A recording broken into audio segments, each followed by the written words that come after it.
తాకట్లో ఉన్న మీ బంగారాన్ని విడిపించి ఆ రోజు ఆన్లైన్ రేటుకి కొంటాం. Sharma gold company. నమస్కారం, సుమన్ టీవీకి స్వాగతం. నేను మానస. ఈ రోజు మనతో పాటు ఉన్నారు ప్రముఖ జ్యోతిష్య వాస్తు పండితులు సుభాష్ శర్మ గారు.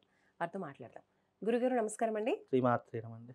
గురుగారు, ఇప్పుడు వైశాఖ మాసంలో వస్తున్నటువంటి అమావాస్య ముఖ్యంగా మంగళవారం రోజు వస్తుంది. మరి మంగళవారం యొక్క విశిష్టత అంటే అమావాస్య కలగలిపి రావడం అంటే ఏ విధంగా చూడొచ్చు? ఇది ఎవరికి బాగా ప్లస్ అవుతుంది అనొచ్చు? అలాగే ఈ రోజు ఏమేమి చేయాలి? చాలా మంచి ప్రశ్నమా, తప్పకుండా తెలియజేస్తాను. ముందుగా ప్రేక్షకులందరికీ శ్రీమాత్రే నమః, శ్రీ గురుభ్యో నమః. ఓం జ్ఞాని నామ్నపి చేతాంసి దేవి భగవతి హిసా బలాయ కృష్ణమోహాయ మహామాయ ప్రయశ్చతి. మనకు ప్రతి నెల అమావాస్య వస్తుంది, కానీ దేనికి దానికే ప్రత్యేకత సంతరించుకున్నట్టు మన హైందవ సాంప్రదాయం. కొన్ని నక్షత్రాల్లో అమావాస్య వస్తే అద్భుత యోగంగా చెప్తూ ఉంటారు. కొన్ని రోజులలో అమావాస్య వస్తే అది మహర్జాతకంగా చెప్పుకోబడడం జరుగుతూ ఉంటుంది జ్యోతిష శాస్త్రంలో. మనకు అమావాస్య సోమవారం ప్రారంభమవుతుంది మధ్యాహ్న గడియలలో. మళ్ళీ అది ఎండ్ అయ్యేటటువంటిది మంగళవారం రోజున 10:45 అమావాస్య ముగిసిపోతుంది. అంటే సోమవారం చాలామంది ఈ మధ్యకాలంలో సోమతి అమావాస్య అని చెప్పి భ్రమపడిపోతున్నారు. సోమవారం అమావాస్య లేదండి. సోమవారం మధ్యాహ్నం అమావాస్య, అంటే దాదాపుగా 11:45 అమావాస్య ప్రారంభమవుతుంది. ఎండ్ అయ్యేటటువంటిది మంగళవారం రోజు. మనకు సూర్యోదయానికి ఏ తిథి ఉంటే దాన్నే ప్రాధాన్యంగా తీసుకుంటూ ఉంటాం. కాబట్టి మంగళవారమే అమావాస్యను పాటించాలి. ఎవరైతే మంగళవారం 12 గంటల సమయంలో అమావాస్య ఉండట్లేదు కాబట్టి పితృకర్మలు చేసేటటువంటి వారు, పితృతర్పణాలు చేసేటటువంటి వారు సోమవారం ఆచరణ చేసుకోవాలి. ఉపవాస దీక్షలు చేసేటటువంటి వారు, అమావాస్య నియమాలు పాటించేటటువంటి వారు మంగళవారం రోజున చేసుకోవాలి. ముఖ్యంగా మంగళవారం అమావాస్య వచ్చింది కాబట్టి ఆర్థిక పరమైనటువంటి ఇబ్బందులు ఎవరైతే అనుభవిస్తున్నారో, లైక్ అప్పుల బాధలు, అనారోగ్య సమస్యలు, అలాగే డబ్బుకి సంబంధించిన ఇబ్బందులు, అలాగే వృత్తి వ్యాపారాదులలో ఇబ్బందులు ఎవరైతే అనుభవిస్తున్నారో వారికి ఈ మంగళవారం అమావాస్య చాలా ప్రత్యేకమైనది అని చెప్పుకోవచ్చు. ఎందుకంటే ఆదివారానికి సూర్యుడు అధిపతి, సోమవారానికి చంద్రుడు అధిపతి, మంగళవారానికి కుజుడు అధిపతిగా ఉన్నాడు. కుజుడు అధిపతిగా ఉన్నటువంటి రోజు అమావాస్య వచ్చింది కాబట్టి కుజుడికి ప్రీతికరమైనటువంటి అంశాలు కొన్ని చేయడం ద్వారా, పనులు కొన్ని చేయడం ద్వారా మనకు జాతకంలో కుజుడిని దేనికి సూచించారు అంటే రుణకారకుడు, రోగకారకుడు కుజుడు అవుతాడు జాతకంలో అని చెప్పి సూచించడం జరిగింది. రుణము అన్నదానికి అర్థం ఏమిటి అని అంటే కనుక పూర్వజన్మ సుకృత రుణము కావచ్చు.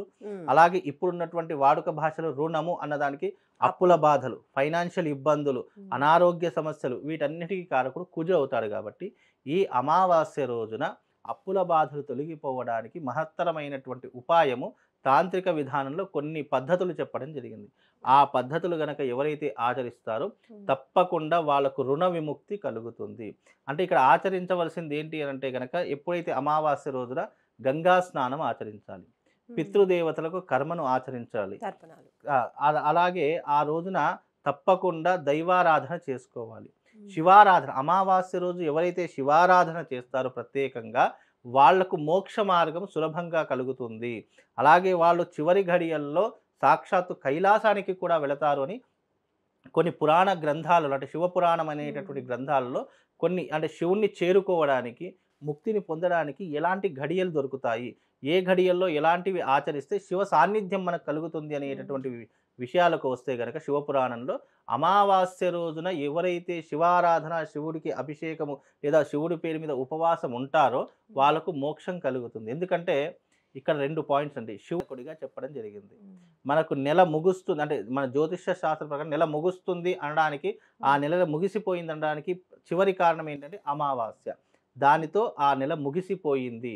అలాగే జీవుడు ముగిసిపోయిన తర్వాత ఎక్కడికి వెళ్తాడంటే శివ సాన్నిధ్యంలోకి వెళతాడు. అందుకే అమావాస్యకు అంత ప్రత్యేకత. అమావాస్యను శివారాధన చేసుకోవడం చాలా విశేషం.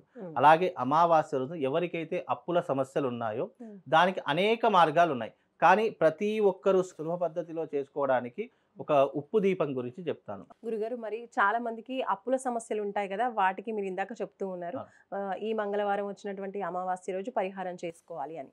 మరి ఏం పరిహారం చేయాలి, ఎవరెవరు చేయొచ్చు, ఏ సమయంలో చేయొచ్చు? తప్పకుండా తెలియజేస్తానమ్మా. దీనికి ఉప్పు పరిహారం అనేటటువంటిది ఒకటి ఉంటుంది. ప్రతి హ్మ్. ఒక్కరికి తెలుసు. ఇప్పుడు సోషల్ మీడియాలో చాలా ట్రెండింగ్ నడుస్తుంది. ఉప్పు ఉప్పు మీద దీపం ఉప్పు పెడుతుంటారు. దీపం పెట్టడం వల్ల హ్మ్. మనకు అప్పుల బాధలు తొలగిపోతాయి. అది ఏ రోజున ప్రారంభం చేయాలని ఎవరికీ తెలియదు. చాలా మట్టుకు ఉప్పు అవును. దీపం పెట్టేటటువంటి విధానం తెలుసు గానీ, హ్మ్. ఏ రోజున పెట్టాలి, ఎన్ని రోజుల వరకు పెట్టాలి అనేటటువంటి చాలా మట్టుకు తెలీదు. అయితే చాలామంది ఈ ఉప్పులు కిలోలు తీసుకొని దాని మీద దీపం పెడుతున్నారు. హ్మ్. ఎప్పుడైనా లవణం అనేటటువంటిది ఎలా లవణం అంటే ఉప్పు అన్నమాట. లవణము అనేటటువంటిది ఒక చిన్న గిన్నెలో, చిన్న బౌల్‌లో తీసుకొని హ్మ్. ప్రమిద ఎంత వరకు ఉంటుందో అంతవరకు మాత్రమే ఉప్పుని వేయాలి తప్ప, మనం ఇంత ఉప్పు వేసి దాంట్లో ఇంత చిన్న దీపం పెడితే అది ప్రయోజనకారకం కాదు. ఓకే. రెండో విషయం ఏంటంటే, ఇది ప్రారంభించేటటువంటి తిథి. అమావాస్య రోజున ఉప్పు దీపాన్ని ప్రారంభం చేయాలి. మళ్ళీ ఈ కంటిన్యూషన్ ఎప్పటి వరకు ఉండాలి? మళ్ళీ అమావాస్య వరకు కంటిన్యూషన్. అంటే నెల నెల రోజుల రోజులు. పాటుగా చేయాలి. ఈ హ్మ్. ఒక్కరోజు వచ్చింది కదా! నేను ఉప్పు దీపం వెలిగించి చేతులు దులుపుకుంటాను అంటే కుదరదు. దేనికైనా శ్రీకారం మొదలు పెట్టాలి. హ్మ్. శ్రీకారం అంటే పని మొదలు పెట్టేటటువంటిది, మళ్ళీ చివరి రోజున పని ముగిసేటటువంటిది 2 ప్రామాణికంగా తీసుకుంటాం. హ్మ్. ఈ వైశాఖ అమావాస్య మంగళవారం వస్తుంది కాబట్టి, రుణ సమస్యలు ఉన్నటువంటి వారు పెద్ద ఇంత ఉప్పు అవసరం లేదు. చిన్న బౌల్‌లో కొంచెం. ఉప్పు తీసుకొని, చిన్న ప్రమిదలు కనీసం ఒక గంట, గంటన్నర వరకైనా ఆ దీపం వెలిగేటటువంటి ప్రమిదలు తీసుకొని, హ్మ్. ఫస్ట్ ఏం చేయాలి?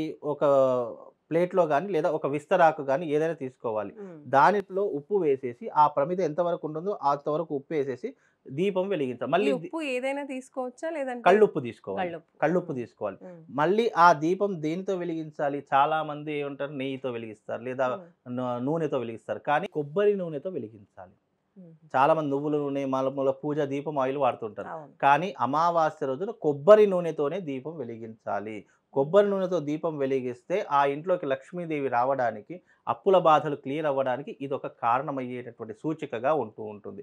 తప్పకుండా మనసులో సంకల్పం చెప్పుకొని ఆ దీపాన్ని వెలిగించాలి. ఆ దీపం కూడా ఎక్కడ వెలిగించాలంటే, మనం ప్రధాన సింహద్వారం ఉంటుంది కదా! హ్మ్. ఆ సింహద్వారం దగ్గర వెలిగించాలి. చాలామంది దేవుడి దగ్గర వెలిగిస్తారు. లేదా ఈశాన్యం భాగంలో వెలిగిస్తారు. అవును. ఇంట్లో వెలిగిస్తారు. అవి వెలిగించడం కాదు. మీ ఇంట్లో దారిద్ర్యం వెళ్ళిపోవాలనుకున్నా, మీ ఇంట్లో లక్ష్మీదేవి రావాలనుకున్నా, మీ అప్పులన్నీ క్లియర్ కావాలనుకున్నా, హ్మ్. మన ఇంటి సింహద్వారం ఉంటుంది. ఆ గడప మీద ఈ దీపాన్ని ఉంచాలి. అలాగని ఒక్క దీపం పెట్టకూడదు. మళ్ళీ 2 దీపాలే పెట్టాలి. గడప మీద.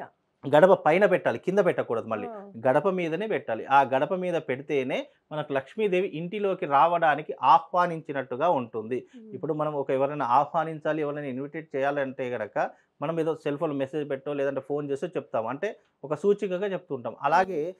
దేవతలు రావడానికి కాంతి అనేటటువంటిది ప్రధానం. ఆ సూపర్. దీపాల కాంతి ఉంటేనే దేవతలు వస్తున్నారు అనడానికి అవకాశం ఉంటుంది. హ్మ్. కాబట్టి ఈ దీపము ఇరువైపులా పెట్టాలి. పెడితే మన ఇంట్లో ఉన్న దారిద్ర్యం వెళ్ళిపోయి అప్పులు తీరిపోవడానికి ఒక మార్గంగా ఉండేటటువంటి అవకాశము ఈ యొక్క రెమెడీ ద్వారా కలుగుతుంది. అలాగే ఆ రోజున అమావాస్య కాబట్టి హ్మ్. తప్పకుండా నువ్వు దీపం వెలిగించినా, వెలిగించకపోయినా నువ్వు చేయవలసిన కర్మలు 3 ఉన్నాయి.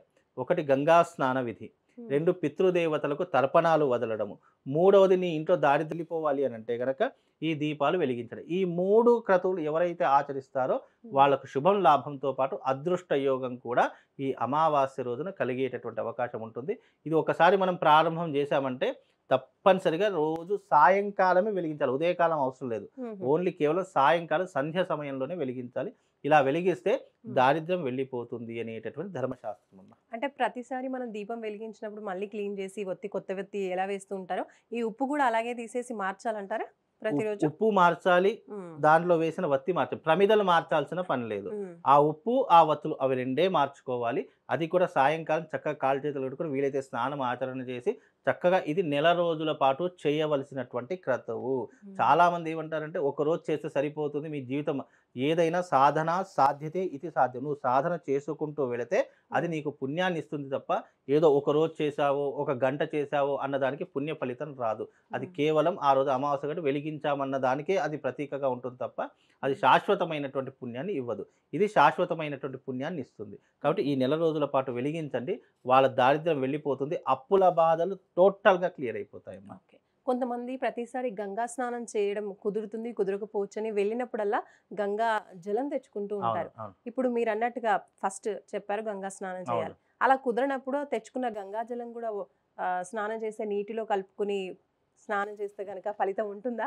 చాలా మందికి బద్ధకం పెరిగిపోయింది. పూర్వకాలంలో ఏంటంటే రోజు గంగా స్నానం తప్పకుండా ఆచరించేవాళ్ళు. అప్పుడు నదీ జలాలు దగ్గరలో దగ్గరగా ఉండేవి. ఉండేవాళ్ళు కదా. ఆచరించేటటువంటి పద్ధతులు ఉండేవి.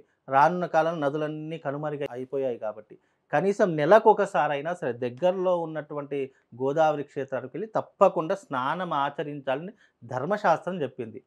అలా ఆచరించలేనటువంటి వాళ్ళు ఎవరు? కాళ్ళు చేతులు పని చేయనటువంటి వాళ్ళు, ఇంట్లో ఉన్నటువంటి ముసలి వాళ్ళు, ఒంట్లో రోగాలు ఉన్నటువంటి అలాంటి వాళ్ళకి అది వర్తిస్తుంది తప్ప శరీరం దృఢంగా ఉండి వెళ్ళడానికి అవకాశం ఉండి సమయం ఉండి అన్నీ ఉండి వెళ్ళకపోతే నువ్వు ఎన్ని యజ్ఞయాగాదులు చేసినా నీ జీవితంలో ఎలాంటి మార్పు రాదు. నువ్వు కష్టపడకుండా ఎలాగైతే డబ్బు సంపాదించలేవో అలాగే భగవంతుని ప్రేరణ కూడా కష్టపడకుండా నువ్వు పొందలేవు.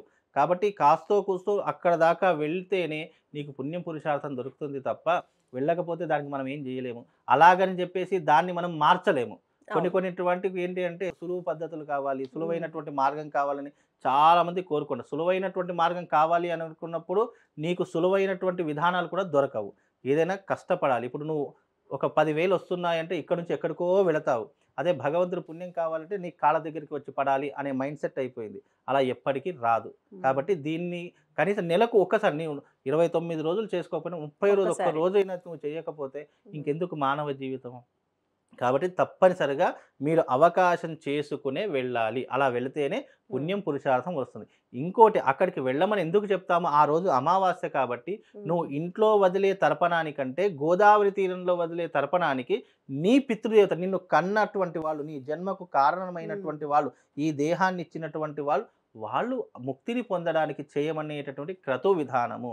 ఆ రకంగా చేసుకుంటే మనకు పుణ్యంతో పాటు మన జన్మనిచ్చిన తల్లిదండ్రులు ఎవరైతే స్వర్గంలో ఉన్నారో వాళ్లకు ముక్తి లభించి వాళ్ళు ఉత్తమ గతులను పొంది మళ్ళీ జన్మనెత్తడానికి అది కూడా ఊరికే జన్మ కాదు, ఉత్తమ జన్మలు ఎత్తడానికి మనం చేసిన కర్మలు వాళ్ళకు ఉపయోగపడతాయి. అందుకే ఈ యొక్క విధానం పెట్టారు.